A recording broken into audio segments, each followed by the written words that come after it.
this is going to be pride of our university very soon.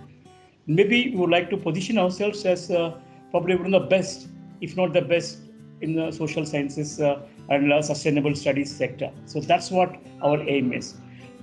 If you go to my website and see my mission statement defines sustainable development goals.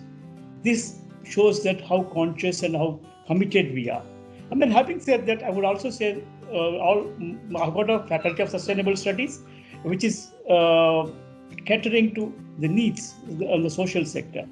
And another one, liberal arts, you just mentioned. I've launched a BA honors program in fine arts and liberal arts. We were surprised with the kind of support that we had. Just to give an example, that the number of seats we have, and then double the number, that's not the catch here. And we are charging the fees as the highest for any program. So that means there is acceptance. People really want to study other than engineering, other than management. So we need, if there is a need in the society, then people are asking for that. We need to do that. And then another one I would like to move is, like, we have a school of government. So the basic idea of our executive president, Professor Rahul Karad, is that we need to have people trained in politics to be coming into government or say into politics.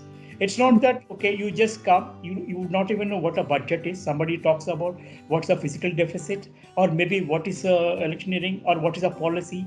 Do all the people really know what's the difference between an act and a bill? So how does a parliament function? How are the elections fought? What's the policy? So all these aspects we cover. One interesting thing I will tell you, it also has a practical component. I told you every single program of mine has a practical component. For the students who are studying in the School of Government for a MA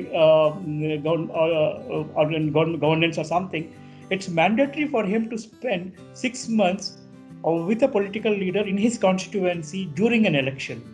So, right through the year we have the elections taking place, we attach a student to one contestant. It could be any party. Please remember, we are an organization. We don't have any affiliation or any even inclination or alignment with any political party. We are completely neutral. So the student spends the time in his office, goes with him for the campaigning, and the candidate also has no problem because there's somebody who's helping him.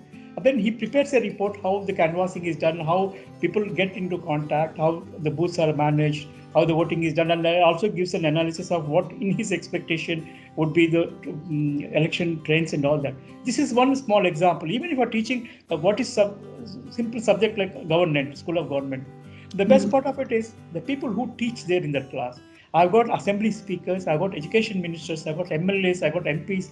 I also have policy makers, economists coming and IAS officers. All of them are serving. I'm not talking about this thing. They come and teach. Just imagine somebody sitting in a classroom and the speaker of assembly comes and tells them how assembly is done. Just imagine a finance secretary coming and tell how the budgets are prepared, so how the policies are made. So that way we stay connected with what the student would be doing next after going from my four walls of classroom. I would conclude by saying the answer for your question is all these programs, whether the new programs or old programs, I'm not focusing on the 2 years, 3 years, 4 years he's going to spend with me in my classrooms. I'm going to focus on what he will be for next 20 years, 30 years, 40 years, or 50 years as a practitioner of the profession that he has chosen, whether it's engineering or politics or economics or a manager, what it is.